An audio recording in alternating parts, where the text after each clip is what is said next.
Assalamualaikum warahmatullahi wabarakatuh. Bismillah, innal hamdalillah wassalatu wassalamu ala Rasulillahi wa ala alihi wa man wala wa ba'd. Rabbi shrah li sadri wa yassir li amri wahlul 'uqdatam min lisani yafqahu qawli. Allahumma la sahla illa ma ja'altahu sahla wa anta taj'alul hazna idza syi'ta sahla. Naqulu billahi taufiq. Kita sambung bacaan buku kita, dosa-dosa yang dipandang remeh. Bila sebut kita dosa ni dalam perkataan bahasa Arab dia panggil dzunub lah. Dzunub, al-khataya, al-ma'asi, ya. Okey. Kita tengok pada muka surat apa nama? Pada minggu lepas ya, apa yang kita dah ambil. Masih lagi di mukaddimah kan? Kita masih lagi dalam mukaddimah dia, apa yang kita baca tu. Belum habis lagi. Mengenai perkara yang diharamkan Allah Subhanahu wa taala. Ya.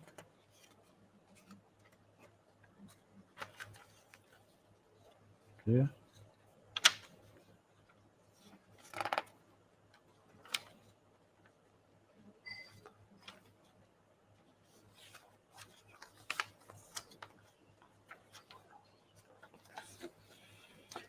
Okey.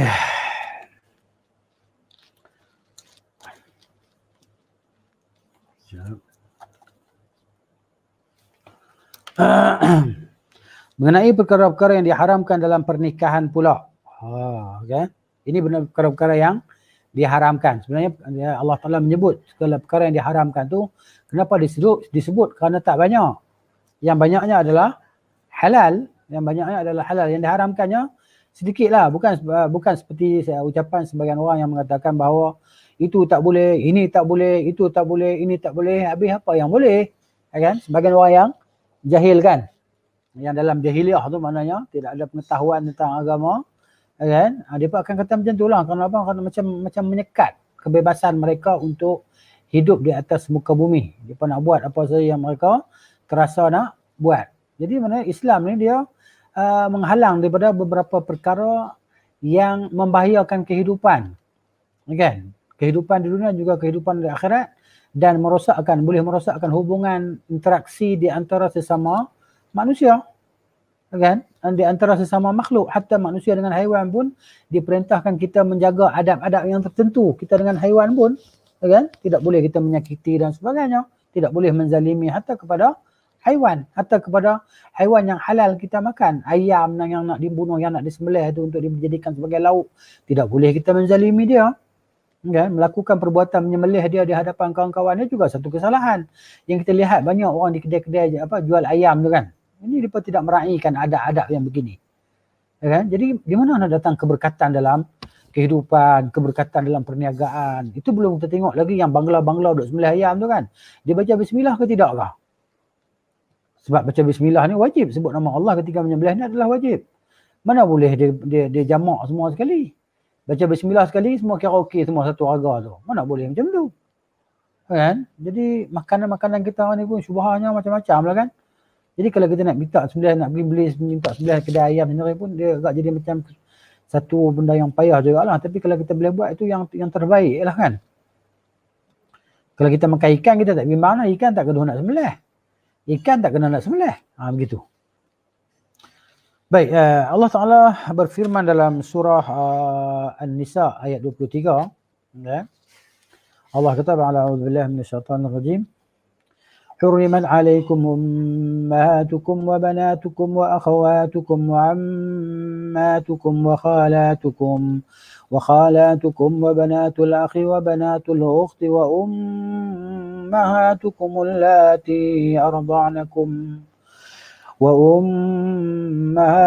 اللاتي أرضعنكم وأخواتكم من الرضاعة وأمهات نسائكم وربائبكم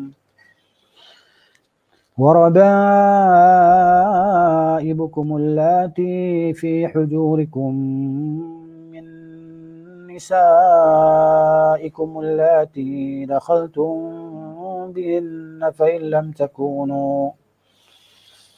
فإن لم تكونوا دخلتم بهن فلا جناح عليكم وحلائل أبنائكم الذين من أصلابكم وأن تجمعوا بين الأختين إلا ما قد سلف إن الله كان غفورا رحيما. Allah kata hurrimat alaikum, telah diharamkan ke atas kamu. Telah diharamkan ke atas kamu apa dia? Diharamkan apa? Diharamkan berkahwin, menikah, kan? Ummahatukum, ibu-ibu kamu. Kamu tak boleh kahwin dengan ibu-ibu kamu. Wa banatukum, dan anak-anak perempuan kamu. Wa akhawatukum, dan saudara-saudara perempuan kamu. Wa ammatukum, dan ibu saudara sebelah bapa kamu. Wa khalatukum, dan ibu saudara di sebelah ibumu. Wa banatul akhi, dan anak perempuan saudaramu. Saudara lelakimu, anak perempuan kepada saudara, anak perempuan abang kita dan adik lelaki kita lah. Nak saudara kita. Wa banatul ukhti, dan anak-anak perempuan kepada saudara perempuan kita. Kan? Tak boleh juga.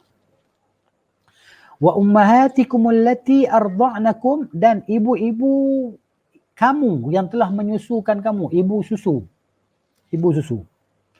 Haram.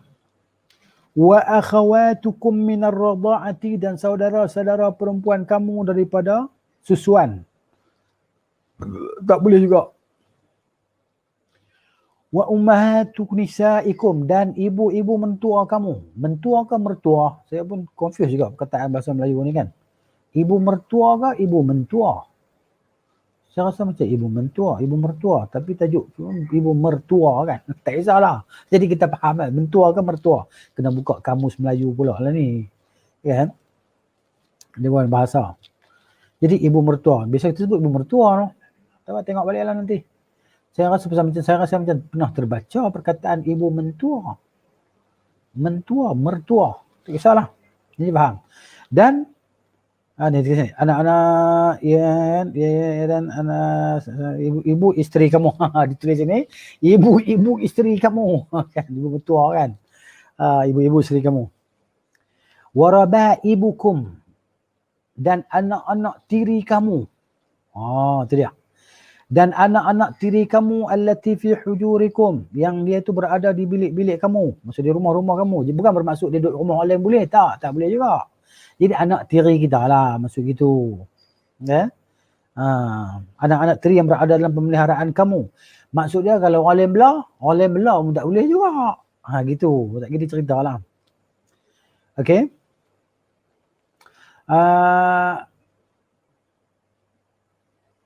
Allati dakhaltum bihinna, yang kamu telah bersama dengan ibu kamu, bersama dengan ibu mereka. Jadi isteri kamu tu dia janda, kan, dia ada anak-anak, jadi anak-anak tiri tu kan tak boleh kahwin dengan bapa tiri dia. Apabila bapa isteri dia tu dah bersama dengan mak dia ataupun telah berkahwin dengan mak dia, kan, yang telah kamu gauli. Di sinilah berlaku perselisihan khilaf tadi kan. Apabila dia tidak sempat bersama dengan mak yang dengan isteri dia yang ada anak perempuan tadi, maka bila diceraikan isteri yang pernah dia kahwinkan tadi, mana dia boleh kahwin dengan anak perempuan tiri dia yang diceraikan suami isteri dia sebelum dia bergaul dengan isteri dia. Ini berlaku juga perbahasan lah. Baik, kalau kamu belum mencampuri mereka, isteri kamu yang ada anak-anak tadi kan. Okey. Fa in lam takunu dakhaltum bihinna, kalau kamu belum menggauli isteri kamu yang ada anak-anak tadi, kamu ceraikan dia, maka kamu kahwin dengan anak dia. Fala junaha alaikum, maka tidak ada jadi dosa atas kamu untuk kahwin dengan anak-anak dia tadi. Kan? Sebab kamu belum menggauli dia. Okey. Wa halailu abnaikum, halail ni menantu kamu lah. Kan, yang perempuan. Lelaki perempuan sama lah. Kan, wa halailu abnaikum, dan isteri-isteri kepada anak-anak laki-laki kamu. Jadi menantu kita tak boleh lah kita nak kahwin dengan dia. Alladzina min aslabikum, iaitu anak-anak kita yang anak kita sendiri, bukan anak isteri kita.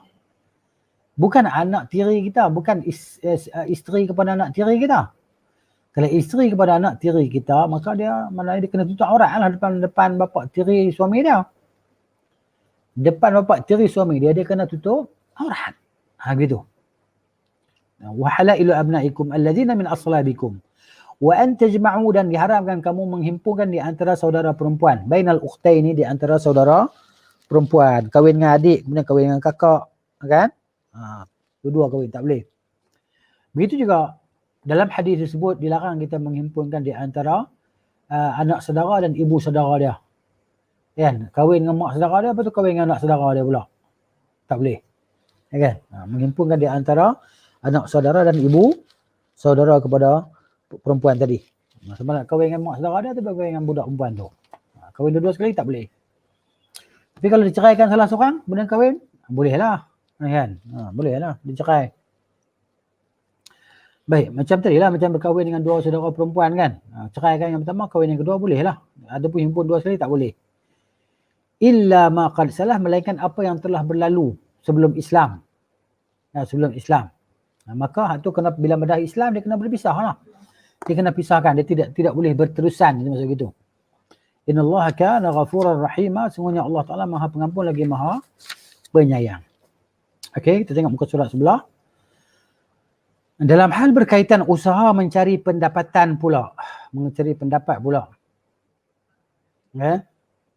Pendapat ni pendapatan, dia tertinggal AN kat belakang tu. Kalau pendapat makna lain, pendapatan pula makna lain.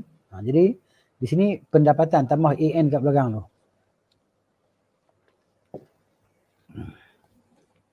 Okey. Dalam hal berkaitan usaha mencari pendapatan, maksud dia kita panggil sara hidup lah. Allah juga telah menyebut beberapa perkara yang diharamkan sebagaimana firman-Nya, wa halallahu al-bai'a wa harrama riba. Dan Allah telah menghalalkan jual beli dan Allah mengharamkan riba. Ni. Dia perkara-perkara urusan ribawiyah ni kan, urusan-urusan benda yang ada riba padanya, ini kembali kepada ilmu perbahasan tentang ilmu fiqh lah. Begitu. Apa yang boleh, apa yang tak boleh kan, berdasarkan dalil. Kemudian Allah SWT yang Maha Pengasih terhadap hamba-hambanya telah menghalalkan kepada kita perkara-perkara baik yang tidak dapat dihitung jumlah dan jenisnya. Sebab itulah Allah tidak menjelaskan secara terperinci perkara yang dihalalkan atau dibolehkan. Allah hanya menjelaskan perkara yang diharamkan secara terperinci kerana jumlahnya boleh dihitung sehingga kita mampu mengetahuinya dengan mudah dan mampu menjauhinya. Itu hikmah dia lah. Hikmah Allah Ta'ala cerita benda yang haram ni kan, disebut satu-satu benda haram. Ada benda halal ni tak disebut. Kenapa? Kerana banyak sangat. Tak terhitung, tak terkira kan benda halal ni kan, banyak sangat. Yang haram ni disebut satu-satu kepada kita kerana ia sedikit jumlahnya. Dia terbatal lah perkataan mereka yang mengatakan itu tak boleh, ini tak boleh, apa yang boleh, kan? Di mana bukan semua tak boleh, kan? Bukan semua boleh. Banyaknya yang boleh, sedikitnya yang tak boleh. Baik, firman Allah Ta'ala dalam surah Al-An'am ayat 119, A'udzu billahi minasyaitonir rajim. Wa qad fassala lakum ma harrama 'alaikum illa ma turirtum ilaihi. Wa qad fassala, dan sesungguhnya Allah telah menjelaskan secara terperinci. Fassala yufassilu tafsil, maknanya perincian. Allah dah buat perincian. Okey. Tentang apa yang dia haramkan ke atas kamu, apa yang Allah haramkan ke atas kita, Allah dah buat perincian dah. Dah cerita habis, detail lah. Tak usah duk serabut kepala. Kecuali apa yang,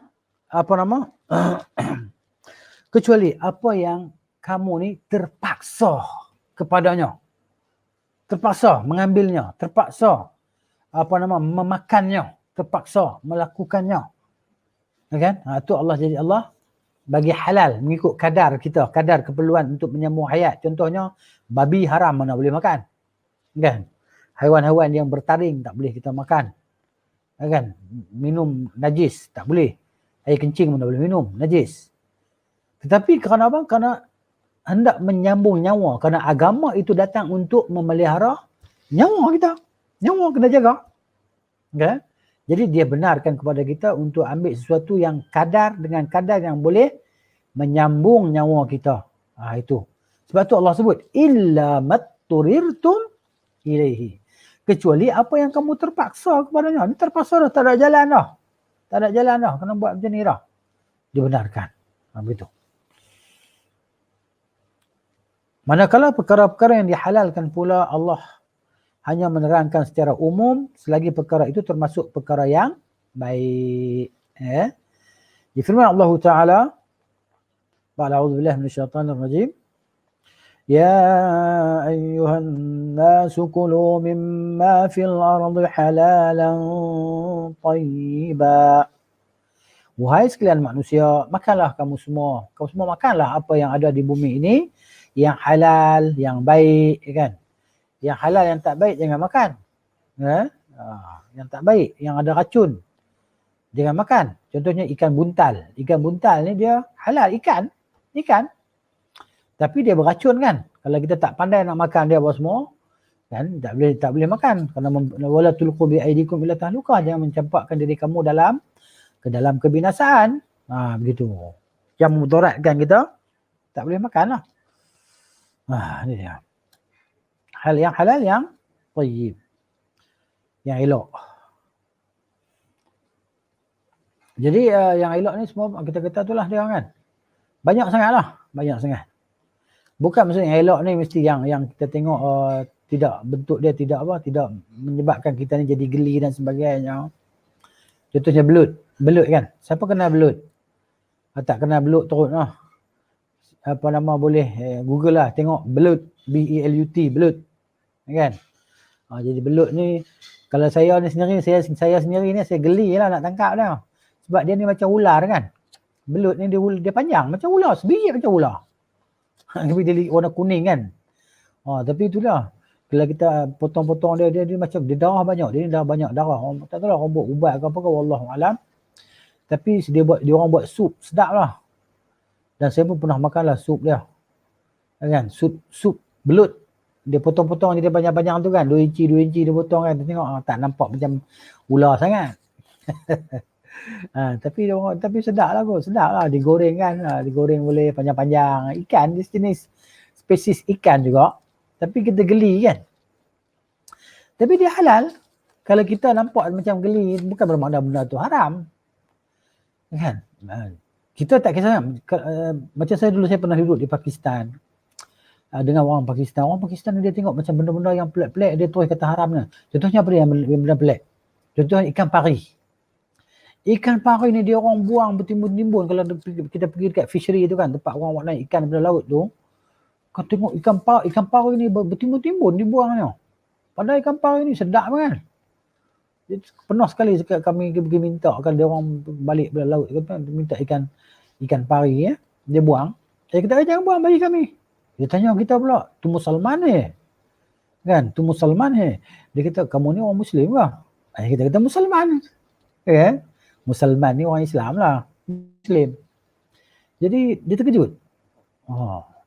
Lepas tu ketam dia kata tak boleh makan, udang tak boleh makan. Dia kata kan udang ni jingga. Masa dia saya masih ingat lagi lah.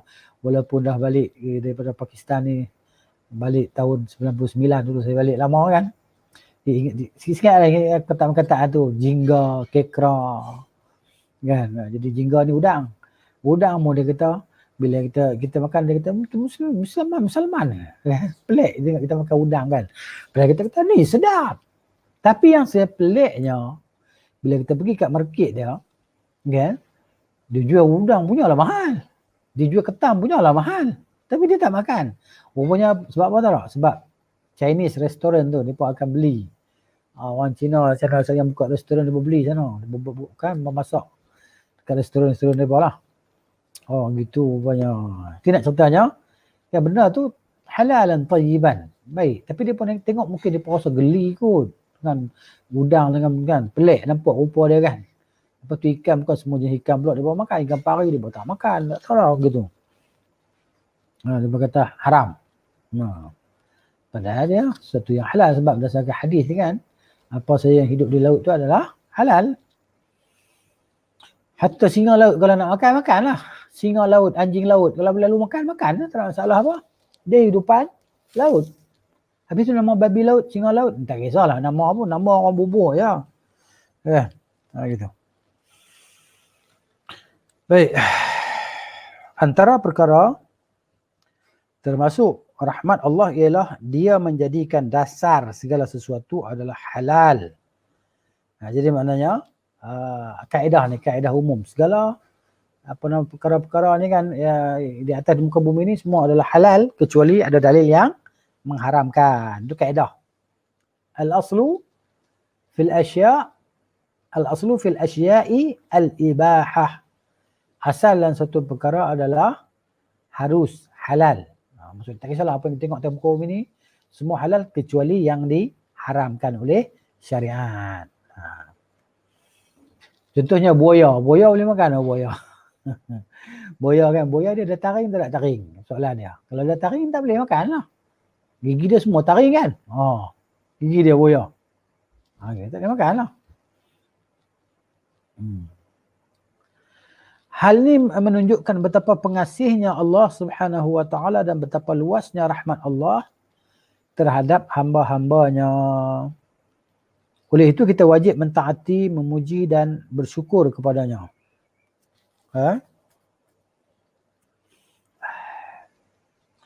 Sebagai manusia, apabila mereka melihat perkara-perkara yang haram dihitung dan dijelaskan secara terperinci, jiwa mereka tiba-tiba menjadi gelisah kerana terlalu berat untuk menerima hukum hakam yang disyariatkan.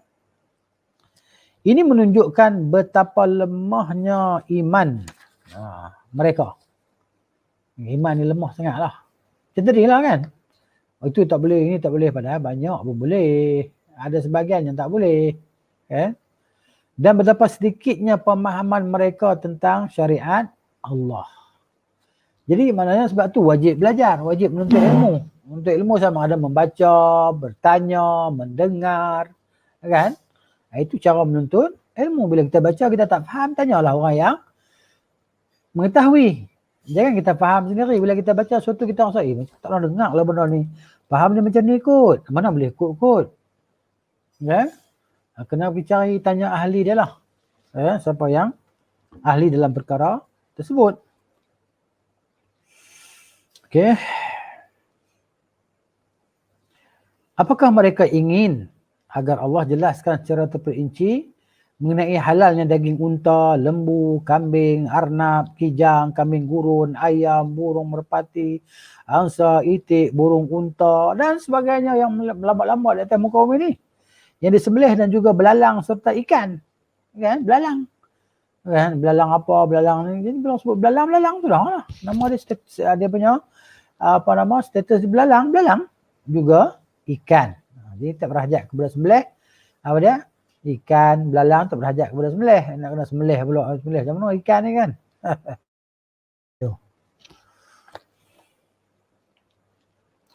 Termasuk juga sayur-sayuran. Adakah depan Allah sebut sesuatu? Kan?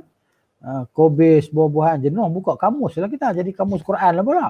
Nak cari ni boleh makan tak boleh cari. Kobis, huruf. Perkataan pula bukan sama pula. Kan? Kobis ni ada berapa jenis pula kobis. Jenuh sebut. Kan? Kemudian semua jenis biji-bijian dan hasil tanaman yang bermanfaat. Adakah depan nak Tuhan sebut sesuatu? Bahkan air, susu, madu, minyak, cuka, garam, rempah dan sebagainya. Takkan nak kena sebut satu-satu kot. Bahan-bahan masakan termasuk kayu-kayan, pasir, besi, batu. Kan? Termasuk sekali lah. Plastik, kaca dan sebagainya. Kan? Benda yang kita tak pernah tengok hari tu, hari ni ada. Kan? Jadi ini dia kemudahan syariat. Itu mukjizat Al-Quran. Kan? Benda yang tidak pernah ada di zaman Rasulullah SAW. contoh hari ni cheesecake kita kata. Cheesecake, Ustaz Kelintas sebut cheesecake. Teringat kek, cheesecake. Okey. Zaman Nabi ada tak cheesecake tu? Mana ada? Jadi maknanya bila Quran sebut okey, halal makan cheesecake. Jadi orang Arab zaman dulu 1400 tahun dulu dia pun nak fikir macam mana? Kan? Kek cheese ni kan. Kek yang dibuat daripada cheese ni macam mana? Roti canai. Jadi kan, kuih orang Melayu lain, kuih orang Arab lain, manisan orang Pakistan lain. Kalau sebut dalam Quran 1400 tahun yang lalu, jadi orang-orang zaman tu dia boleh tahu ke benda ni? Ini benda ni kat mana? Jenuh Quran ni jadi tebal mana Quran ni ya? Kan? Jadi naratif lebih muka surat lah. Dia jadi beribu-ribu. Banyak muka surat sebab nak sebut benda yang halal ni kan. Satu. Di kurun yang selepas kurun pertama, kurun kedua, kurun ketiga, sampailah hari kiamat ni berapa kurun dah. Nak sebut satu-satu. Jadi itulah dia Allah Ta'ala kan hendakkan kemudahan kepada hamba-hamba dia. Allah beritahu benda yang umum. Yang umum bila kita pegang kita tahu bahawa ni benda yang ada dalil, perkara yang berkaitan dengan syariat. Kan? Benda yang ada dalil, benda yang diharamkan disebut oleh Allah Ta'ala. Benda yang tak diharamkan, yang dihalalkan ni maknanya berlambak-lambak di setiap zaman. Berbeza kan. Dia punya material benda-benda yang berbeza setiap zaman berlaku perubahan zaman maka berlaku perkembangan tamadun manusia.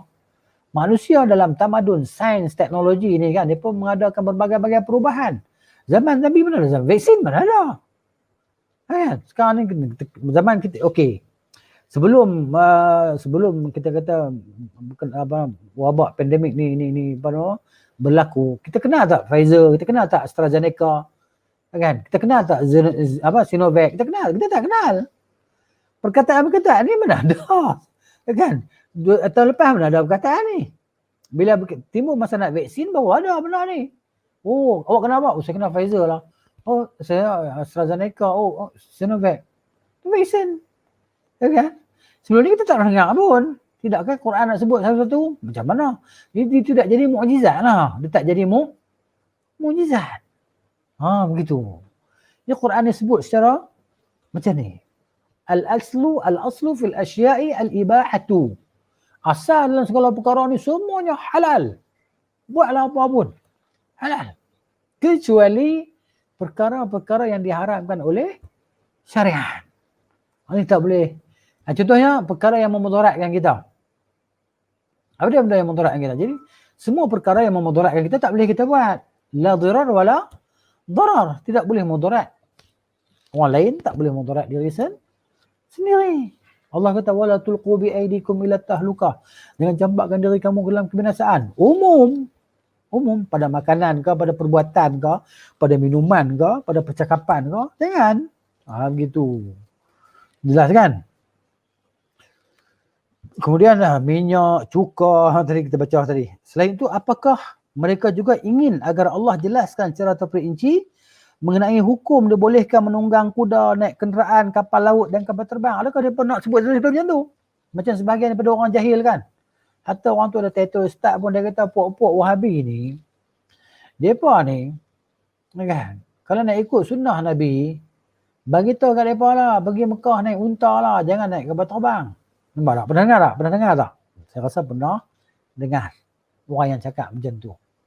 Ini menunjukkan kata betapa jahilnya dia lah tentang kehendak Allah Subhanahu Wa Taala, kan? Tentang perintah Allah Taala yang wajib kita tahu ni kan, jahil sangatlah. Ya. Dia tak faham konsep sunnah tu apa, makna sunnah tu apa, kan? Tuntutan sunnah tu apa benda. Kan? Dia tak faham langsung lah tu. Jadi kita dah bagi tahu kan, Islam ni macam tu. Islam terpakai sampai ke akhir zaman. Begitu. Jadi naik kuda, naik kapal terbang ni perkara keduniaan. Dan dia maknanya tak ada dalil yang mengharamkan tentang perkara-perkara dunia ini. Kan? Bila ada dalil mengharamkan, cumanya haram kita naik kapal terbang curi. kenderaan curi, haram lah. Haram tu pasal apa? Pasal mencuri, benda curi. Tak boleh lah. Kan? Jadi mana asalnya apa saja halal lah. Jadi kita naik kapal terbang ke, naik unta ke, benda tu dibolehkan. Kalau tidak ada dalil yang melarang. Kan? Jadi sebab tu Allah Subhanahu Wa Taala sebut dalam surah Al-Hasyr ayat 7 kan, wa ma atakumur rasulu fakhudhuhu wa ma nahakum anhu fantahu. Apa yang Rasul bawa ambil, apa yang Rasul larang tinggal. Kan? Nabi kita zaruni ma taraktukum. Kan? Biarkanlah aku dengan apa yang aku tinggalkan kepada kamu semua. Kan? Maksudnya apa yang aku bawa adalah kamu ambil, apa yang aku larang adalah kamu tinggal. Jadi apa yang Nabi bawa? Nabi bawa syariat kesejahteraan kepada manusia. Jadi Nabi bawa SAW kaedah yang umum untuk manusia, iaitu asal segala benda adalah dihalalkan. Kamu nak guna kapal terbang ke, kamu nak guna kipas angin ke, nak guna aircon ke, kan? Nak guna kapek di masjid surau ke. Kan? Tengah orang dia kata, janganlah guna kapek kalau nak ikut sunnah Nabi. Kan? Sembahyang atas pasir lah, ambil pasir. Tak payah pakai simen-simen dah. Kan? Bumbung masjid pun kena pakai atap-atap kurma. Import daun-daun pokok-pokok kurma daripada Saudi ke mana ke, buat bumbung masjid, dinding masjid kan, daripada pula batang-batang kurma, pohon-pohon kurma tadi. Mana? Kan? Itu maknanya Islam bukan macam tu. Islam bukan seperti yang mereka fikirkan ataupun mereka andaikan. Kan? Kapal laut, kapal terbang kan. Dan bahkan naik kapal terbang itu untuk melakukan umrah itu dia boleh jadi wajib pula. Wajib macam mana? Kan? Kerana kaedah menyatakan la yatimul wajib illa bihi fahuwa wajib. Tidak sempurna yang wajib itu melainkan dengannya dia jadi wajib. Maksudnya apa? Kita dapat surat untuk melakukan ibadat haji. Rukun Islam yang kelima kan. Jadi maknanya nak pergi haji, mana boleh naik basikal? Boleh lah kot, nak kena buat surat, nak sampai border. Kan berapa tahun nak sampai ke Mekah tu? Tahun depan. Kan? Jadi maknanya tak dapat, tidak, kita kena beli tiket. Kan? Jadi tiket itu masa tu dah jadi wajib untuk kita beli tiket kapal terbang. Kenapa? Ia akan menyampaikan kita kepada dapat melaksanakan rukun Islam yang kelima itu, iaitu ibadah haji. Itu. Masa tu dia jadi wajib lah. Asal dia harus je. Kan? Beli tiket kapal terbang, apa semua naik kapal terbang ni benda-benda yang harus je.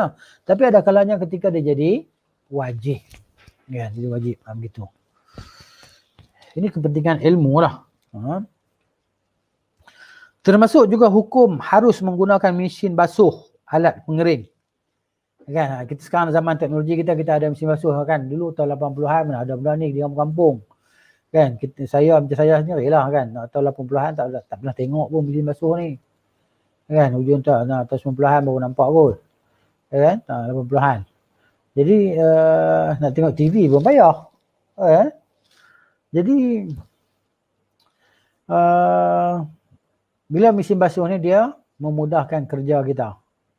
Kan, setengah orang pula dia was-was pula, dia tahu pula ni orang yang kan, tak tahulah. Ilmu dia, kefahaman dia sempit dalam agama dia kan. Sampai sekarang dia tak mau guna mesin basuh sebab apa? Ni kain tak suci. Air mutanajis. Jadi bila kita guna air basuh kain daripada air yang mutanajis ini, maka pakaian kita akan jadi najis. Jadi kita nak sembahyang tak sah. Bila sembahyang kita tak sah, nanti kita mati masuk neraka. Penat je sembahyang. Dia fikir Allah letihnya aku sembahyang. Baik, basuh kain pakai tangan je lah. Kan? Tak pakai mesin basuh. Ini satu kebodohan lah. Agama Islam bukan yang macam tu seperti yang mereka faham. Kan? Benda yang dibasuh.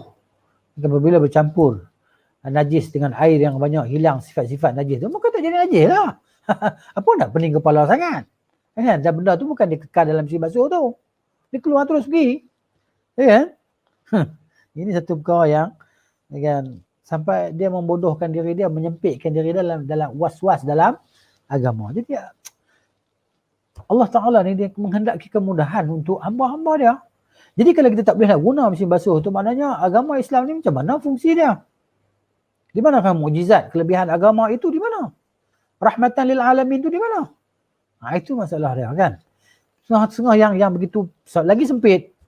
Dia kata Dia buat statement, dia minta, dia kata perlu kena sediakan mesin basuh khas untuk orang Muslim dan khas untuk non-Muslim.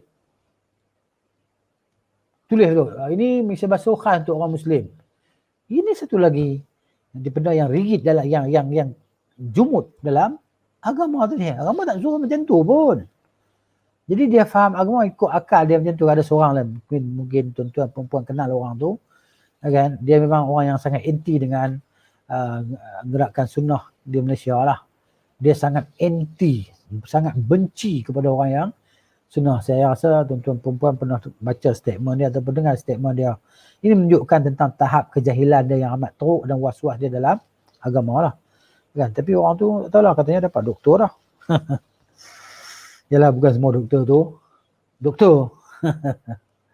Allah musta'an.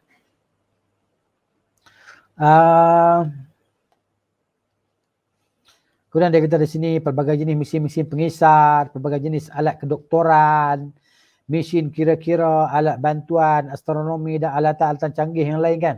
Saya teringat sampai ada yang fikiran dia sampai jadi begitu sempit kan, dia tak berani nak pergi makan kat kedai-kedai makan. Tak pernah makan kedai-kedai mamak, nak guna cawan, kan, gelas, garpu, sudu.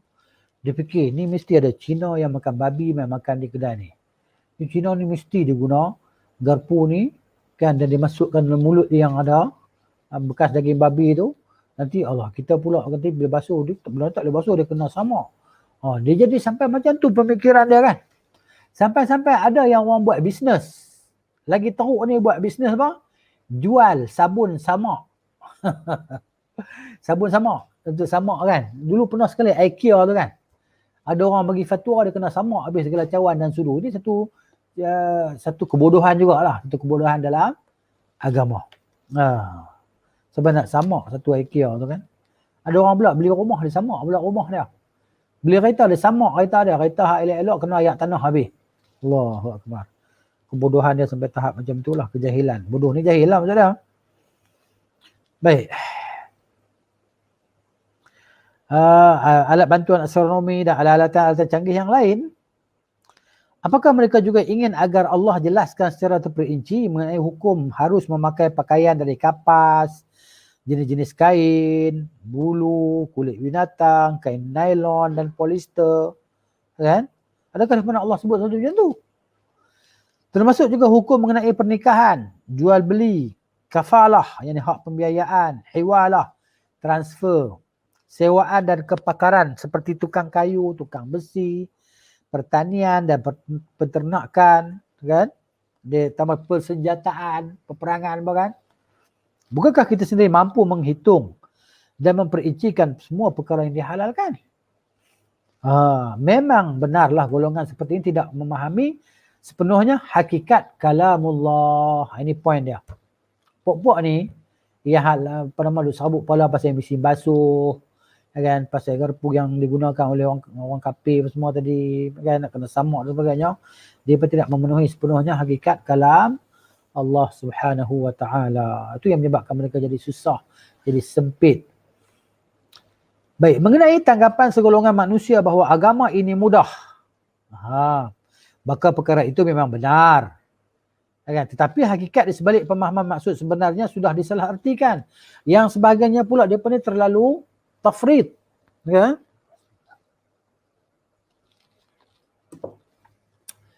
Mudah semua. Islam bukan payah, Islam mudah. Habis bila mudah, buat je lah apa yang mereka rasa nak buat. Islam itu mudah, Islam itu mudah. Mereka guna slogan Islam itu mudah untuk menghalalkan cara-cara dan segala perbuatan yang mereka buat. Tak payah pakai tudung perempuan, tutup aurat, tak payah. Apa lagi? Boleh buat apa sajalah. Islam itu mudah. Tidaklah sampai macam tu. Islam ni al-wasat. Dia tidak menyempitkan dan tidak membiarkan macam tu terus. Tidak ifrat dan tidak tafrid. Apa yang dimaksudkan dengan mudah dalam beragama tidak bermakna ia boleh disesuaikan menurut hawa nafsu masing-masing dan juga pendapat manusia. Tetapi kemudahan itu harus mesti disesuaikan menurut tuntutan syariat. Kena ikutlah bimbingan syariat. Oleh itu amat jauh tanggapan golongan yang melakukan perkara-perkara yang diharamkan lalu memberi alasan secara batil bahawa agama adalah mudah. Agama itu mudah, kan?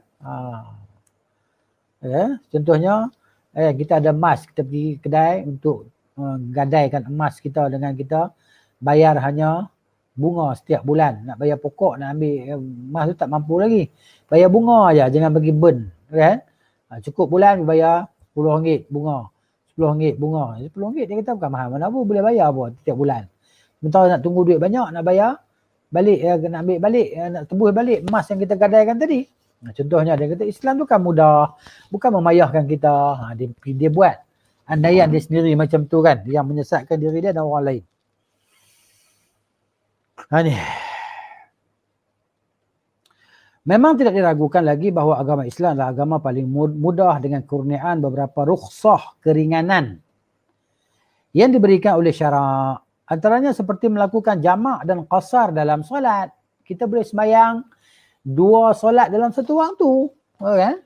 Maghrib kita boleh solat dengan isyak. Himpunkan 2 solat dalam satu waktu. Bukan setiap saat. Bukan setiap masa. Tapi ada ketika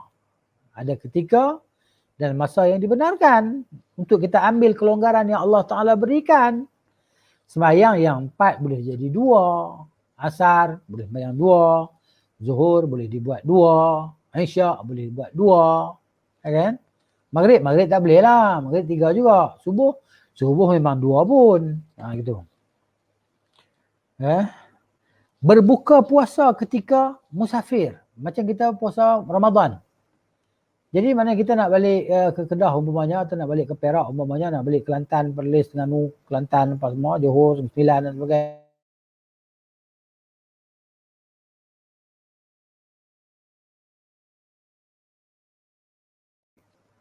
Makan di atas kereta boleh bulan Ramadan. Nak makan di RNR pun, kan?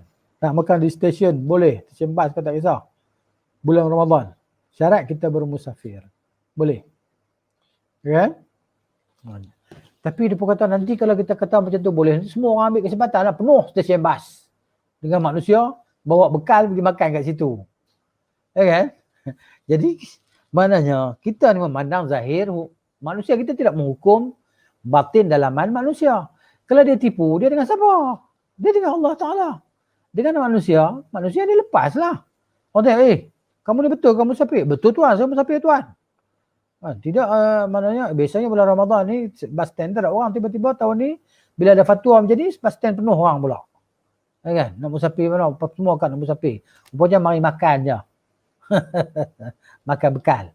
Jadi maknanya dari sudut hukum benda tu boleh.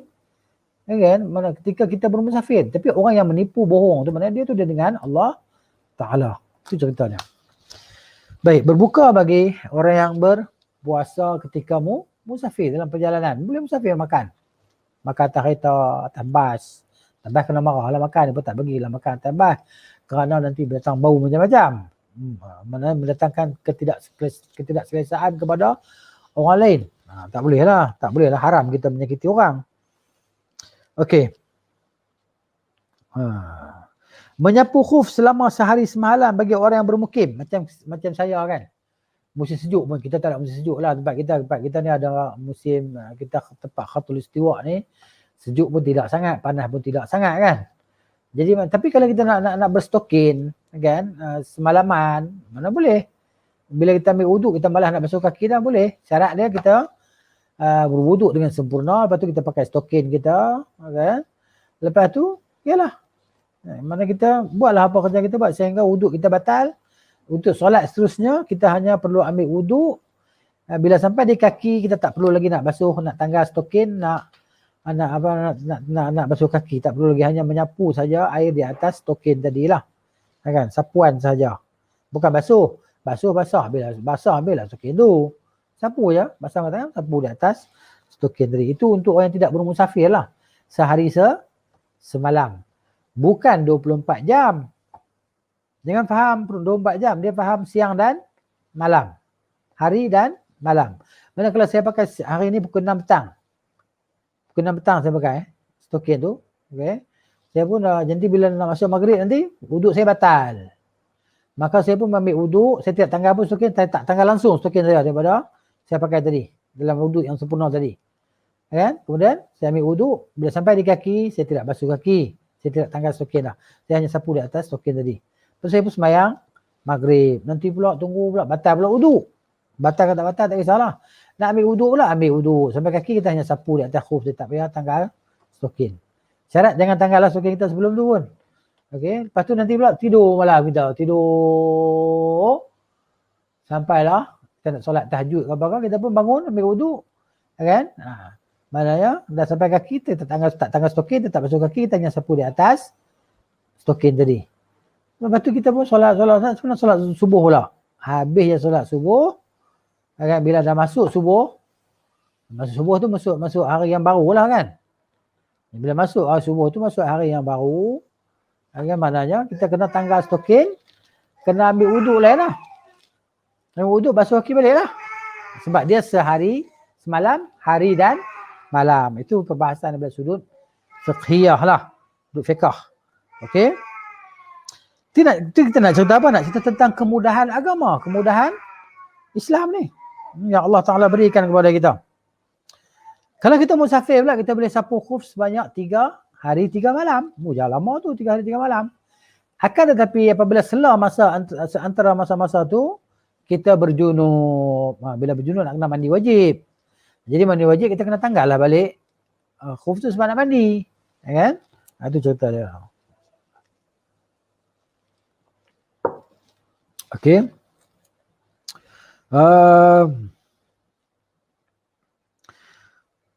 Bertayamum ketika mudarat, kan? Ketika mudarat kan, ketika kita sakit, kamu tak boleh nak guna air kan, ataupun ketika ketiadaan air, kita boleh bertayamum sa'idan tayyiban. Dalam surah Al-Maidah ayat berapa? Ayat 6 kan?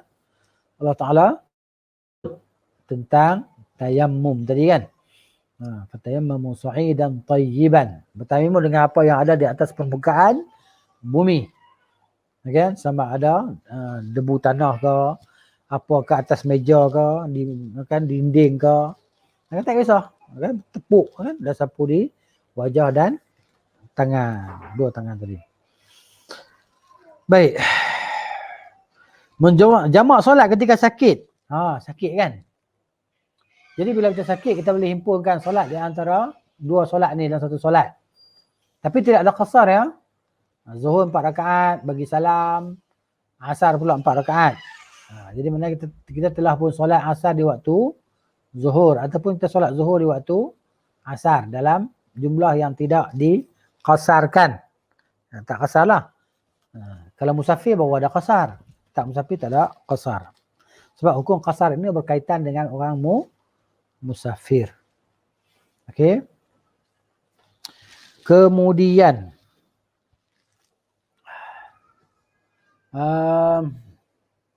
hujan lebat. Hujan lebat ni bukan kena faham bukan solat jamak tu di rumah, bukan. Ini ketika di masjid lah, di masjid. Maka berlaku hujan lebat kan, maka imam dia boleh memanggil orang untuk solat jamak lah. Solat jamak dalam satu waktu itu dilakukan 2 solat lah. Asar 4, zuhur 4, isya 3, maghrib 3, isya 3. Boleh jamak takdim dan takhir ketika hujan lebat. Gitu. Itu pun maknanya di masjid yang dilaksanakan padanya solat jemaah lah. Di rumah tak boleh lah. Kan? Di rumah nak sembahyang, hujan lebat aja tu sembahyang jamak. Tak. Gitu. Baik. Kemudian melihat wanita ajnabi untuk tujuan peminangan. Ini boleh lah. Nak tengok dia macam mana kan. Nak minang dia ni. Tengok boleh. Tengok kan. Memilih kafarah. Sumpah sama ada memerdekakan hamba, menjamu orang miskin atau memberi pakaian. Kafarah sumpah. Kan? Nak merdekakan hamba mana ada ni. Mana ada hamba ni zaman sekarang ni. Mana ada perhambaan dah, tak ada. Kan? Tak ada. Jadi maknanya jamu orang miskin lah pilih atau memberi pakaian. Gitu. Kemudian lagi memakan bangkai dalam keadaan darurat. Paksa kan, makan ayam awal yang tak disembelih tadi kan. Dalam keadaan terpaksa darurat tadi lah. Sekarang pandemik darurat ke? Tak. Jangan kata sekarang darurat. Sekarang ni waktu darurat yang ikut perintah kerajaan tu. Waktu darurat. Tapi kita elok je boleh makan minum. Kalau jiran tak nak makanan, kita boleh angkat bendera putih dan sebagainya. Minta makanan kat kawan kita semua kan. Tak boleh kita nak pergi makan bangkai dan sebagainya. Dan rusah-rusah yang lain. Baik, berdasarkan apa yang telah dijelaskan sebelum inilah. Setiap umat Islam perlu mengetahui bahawa terdapat beberapa hikmah paling besar di sebalik pengharaman perkara itu. Kita kena tahulah apa hikmah dia kan. Allah Ta'ala haramkan benda-benda ni. Apa hikmah dia? Ada hikmah kecil, ada hikmah yang besar. Ada hikmah yang paling besar pada antaranya. Jadi hikmah ni kadang-kadang kita tahu.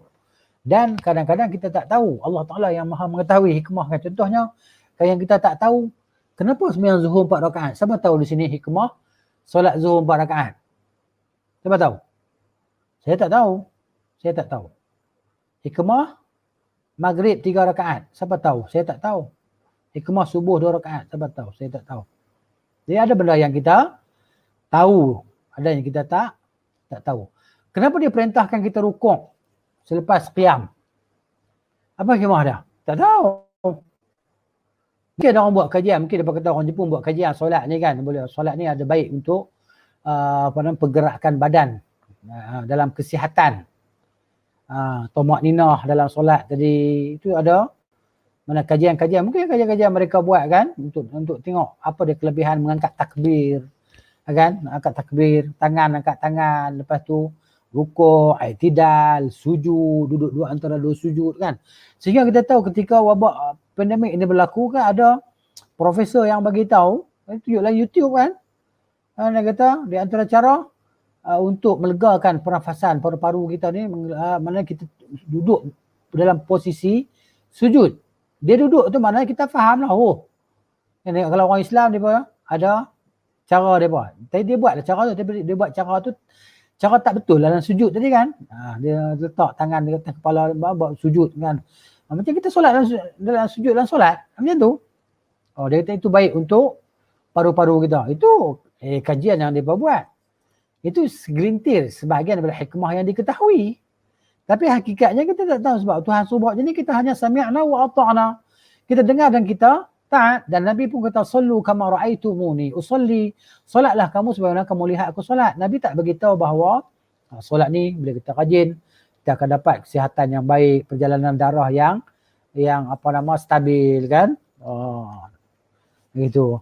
Jadi Nabi tak pernah beritahu benda macam tu. Kalau orang nak kajilah. Baik. Di sana ada hikmah-hikmah yang paling besar lah tentang Allah Ta'ala mengharamkan satu benda, menghalalkan satu benda ni kan. Yang pertama dia kata Allah menguji setiap hambanya melalui beberapa perkara yang diharamkan. Seterusnya dia akan melihat bagaimana amalan mereka. Inilah dia. Kan? Jadi di sana ada dalil daripada Al-Quran. Saya tengok sekejap saya lupa lah. Allahu Akbar. Sekejap. Ada. Okey, saya tengok dalil Al-Quran. Assalamualaikum.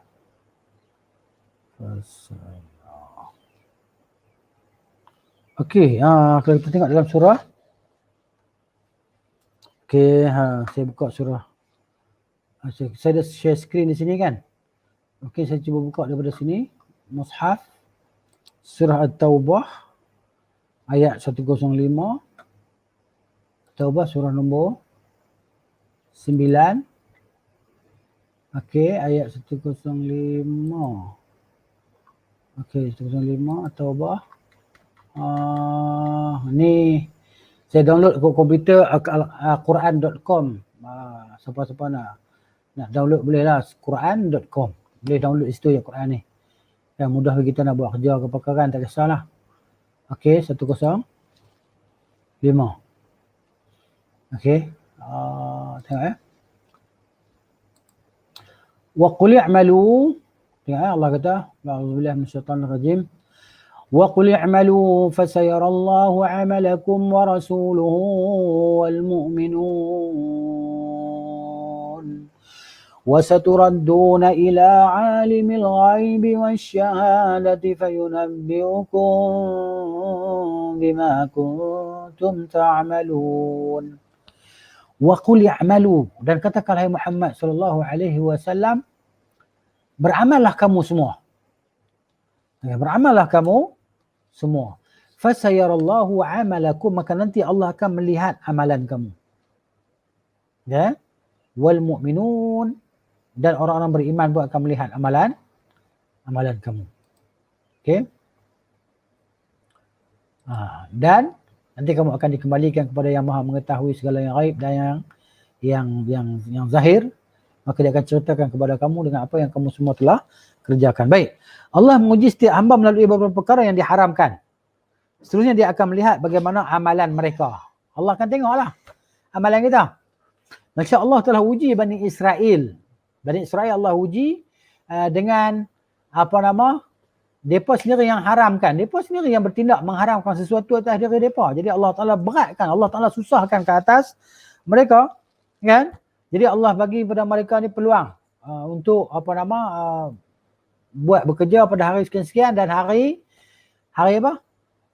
Sabtu kan mereka tak boleh nak bekerja hari Sabtu. Jadi maknanya Allah uji mereka pada hari Sabtu tu kan. Hari Sabtu kan hari apa? Sabtu kan? Ayat Quran tu macam mana? Saya lupa dah ayat tu. Tengok. Okey. Hari Sabtu pun dah sebut dalam Quran ya.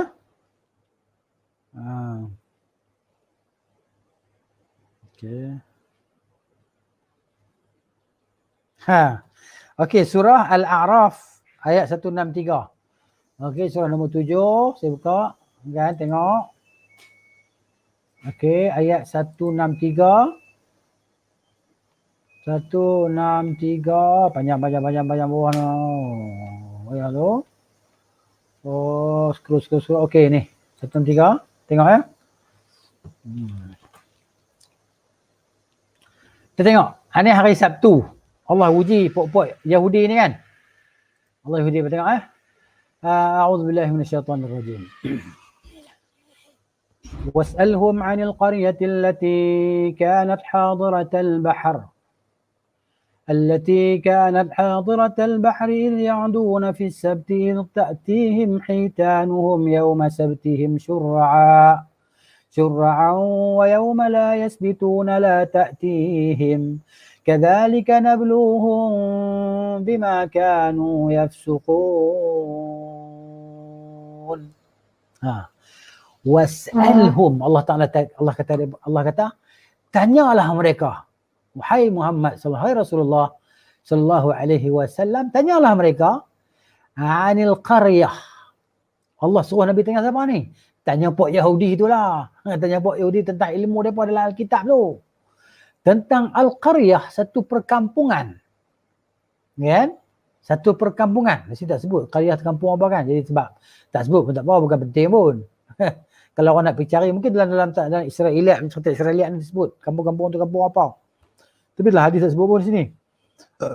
Kan? Jadi tentang satu kampung ataupun tentang kampung itu, anil qaryah, tentang kampung itu. Alif lam tu kan. Allati kanat hadiratal bahri, kampung itu yang terletak tepi laut, dekat dengan laut, al-bahr.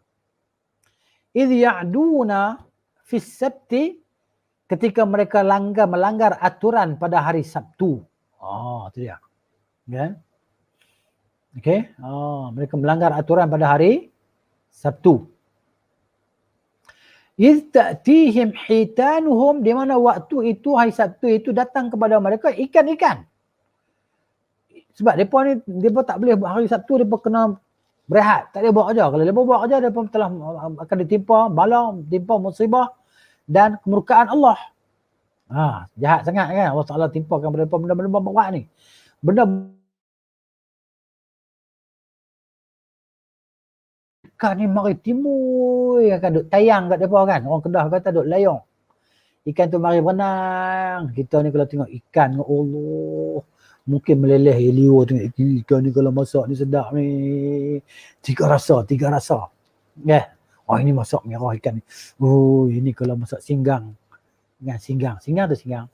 Ya, orang Kelantan masak singgih. Ya, oh sedap singgih. Serai dengan bawang, rebus ayak, rebus ikan ni lah, rebus garam. Masya Allah. Cicah dengan biru budu cincaluk. Ini dia. Pada hari Sabtu. Syur'an. Dia mari itu kan banyak. Dan timbul di permukaan, terapung-apung di permukaan air. Allah. Tengok kita kalau tengok ikan macam tu, ya Allah. Mari kita tayang-tayang kat mereka ni. Tapi dia nak buat apa? Dia tak boleh nak tangkap. Tak boleh nak ambil.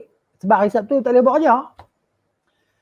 Wa yawma la yasbituna la ta'tihim. Tu dia Allah uji kan. Allah uji ni. Dan pada hari, bukan hari Sabtu, ikan dia tak mari pun. Hari Ahad tunggu tak mari. Senin tak mari. Selasa, Rabu, Khamis, Jumaat tak mari. Sabtu pula mari. Allah. Macam mana nak buat ni? Kan? Allah kata, kadzalika nabluhum. Demikianlah kami uji mereka bima kanu yafsukun, dengan disebabkan perbuatan mereka yang fasik kepada Allah Taala tadi. Allah uji mereka dengan ujian yang macam tu. Tu dia. Baik, dalam tafsir kalau kita baca, maknanya mereka buat macam mana perangai mereka? Hari yang mereka boleh bekerja, mereka gali. Mereka gali lubang, kolam, kan, tepi laut tadi. Buat kolam. Jadi lepas tu dia buka lah bagi air laut tu kan, jalan masuk ke dalam kolam tadi supaya apa? Hari Sabtu nanti bila ikan mari masuk dalam kolam, mari tenggelam dalam kolam. Jadi tak boleh nak keluar daripada kolam. Depa biar saja. Depa tak ambil lagi pada hari Sabtu tu. Hari Sabtu dia akan masuk. Hari Ahad, Isnin dan Senin barulah mereka pergi tangkap ikan tadi. Dengan helah perbuatan mereka tu, Allah timpakan azab pada mereka. Sebab tu yang jadi berubah jadi kera pun ada, yang berubah jadi babi pun ada. Kan? Tu dia. Tentang yang ayat yang tentang pasal Allah ubah mereka jadi kera dan babi ni surah apa? Sana kita tengok. Allah kata, jadilah kamu sebagai kera.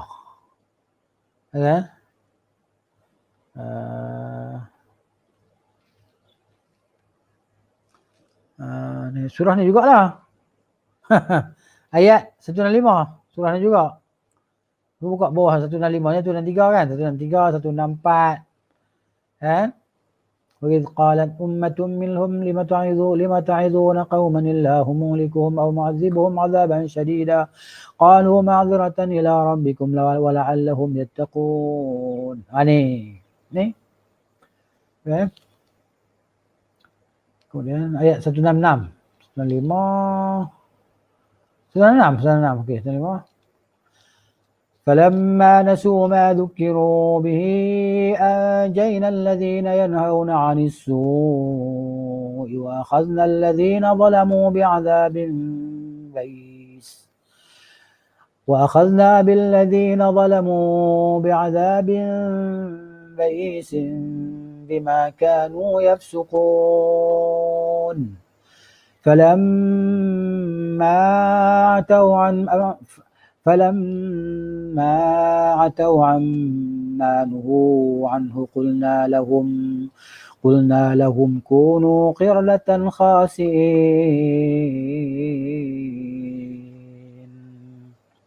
Falamma atau, maka tak kala mereka bersikap sombong dan melampaui batas, amma nuhu, tentang apa yang mereka telah larang anhu darinya, qulna lahum, jadilah kamu semua qiradatan khasiin, kera-kera yang hina. Itu dia. Ni dia. Kan? Allah ubah daripada jadi kera yang hina. Ni Allah sebut dalam Quran kan? Ayat 166 tadi kan?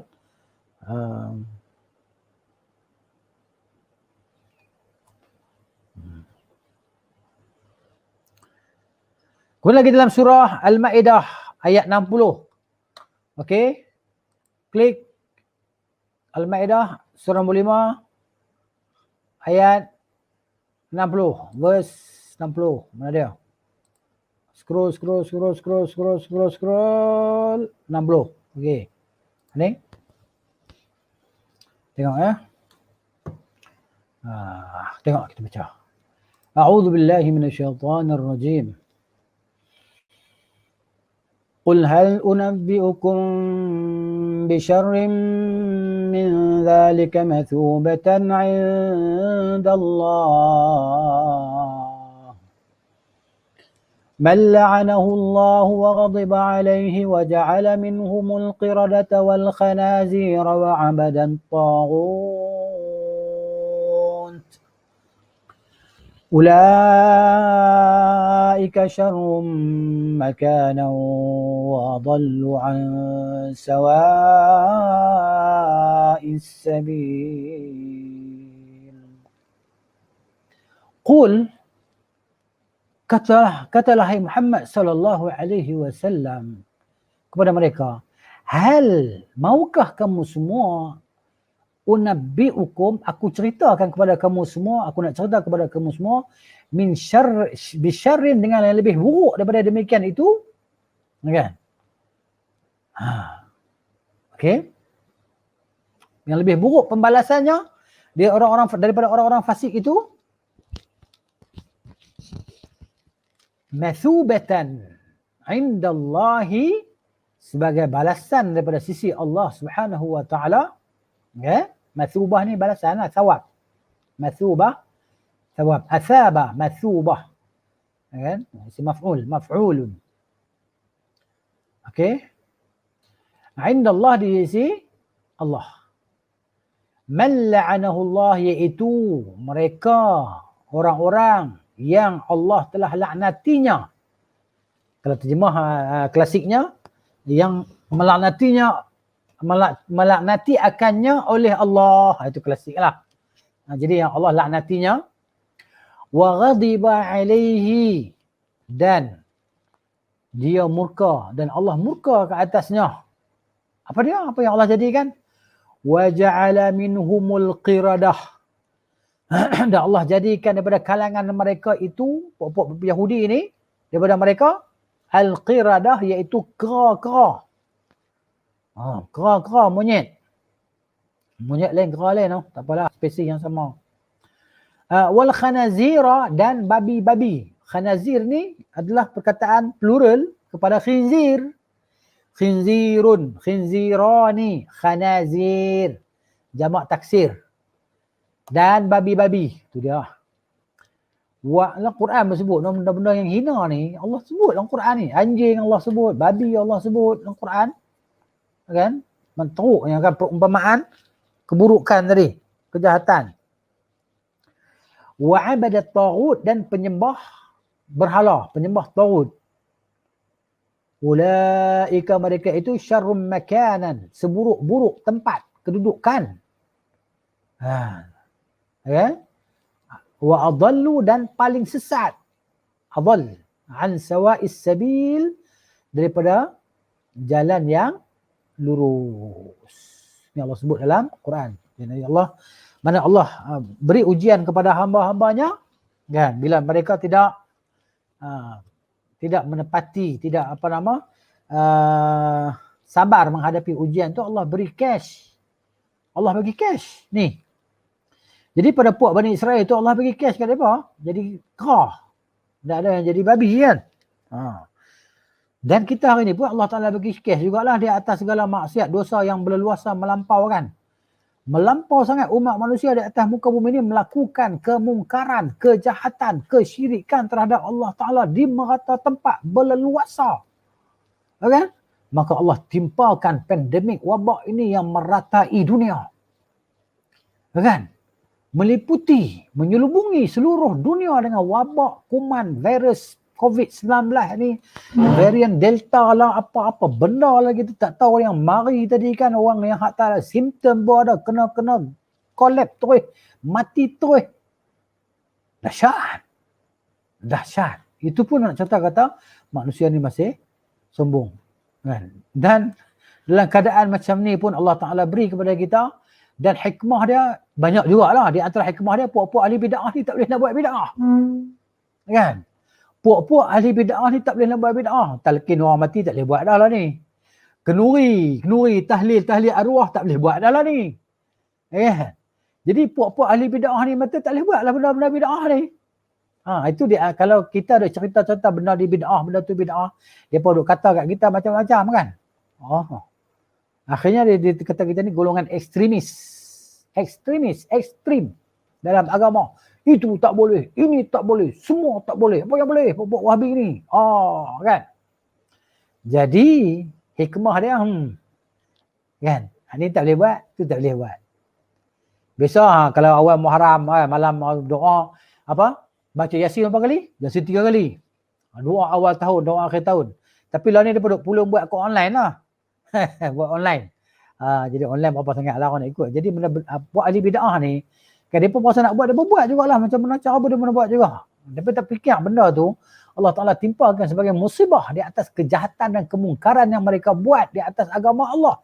Mengada-ngadakan sesuatu yang baru dalam agama. Kita bagi tahu aja, kerja kita bagi tahu. Apa nak buat tu pulang pada mereka lah. Kita kan boleh paksa orang kan, kan boleh tahan orang, tak boleh.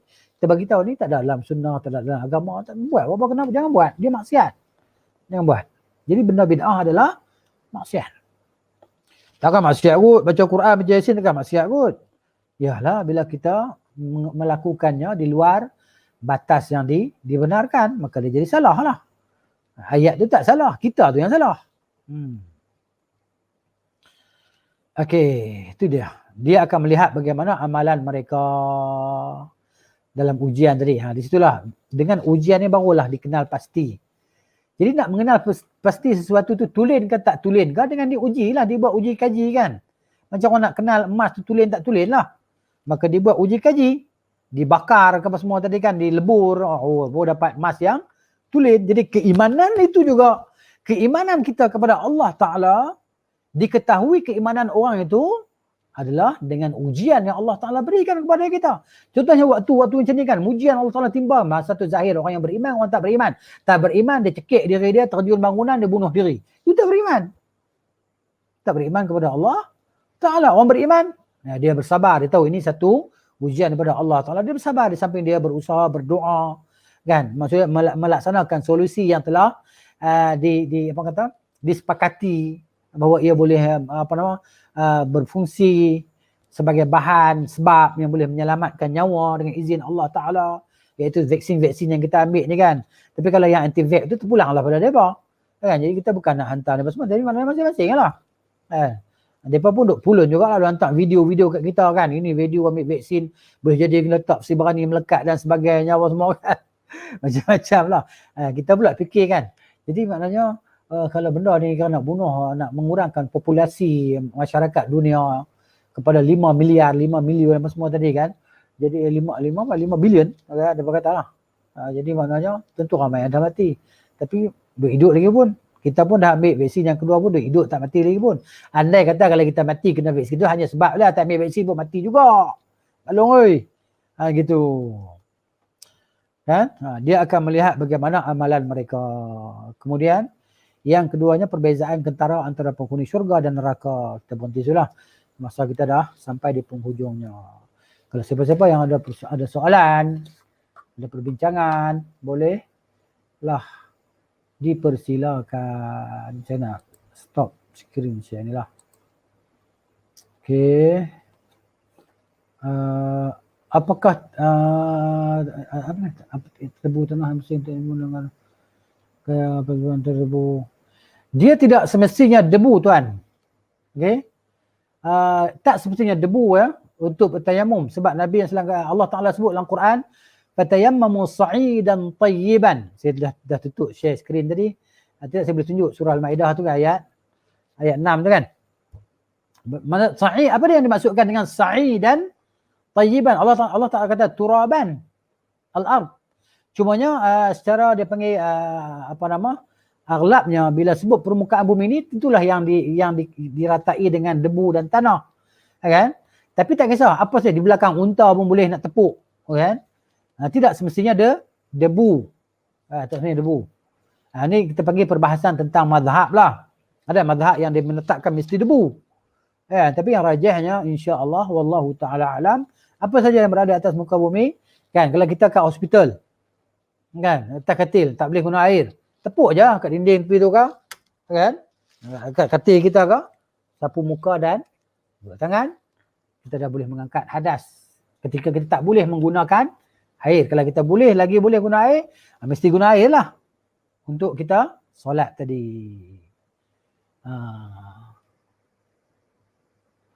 Ya, boleh? Sudah tidak ada soalan Ustaz. Okey. Habislah, tak ada soalan lah. Kita berhentilah di sini. Jazakumullahu khairan, barakallahu fiikum. Subhanakallahumma wa bihamdika asyhadu an la ilaha illa anta astaghfiruka wa atubu ilaik. Assalamualaikum warahmatullahi wabarakatuh.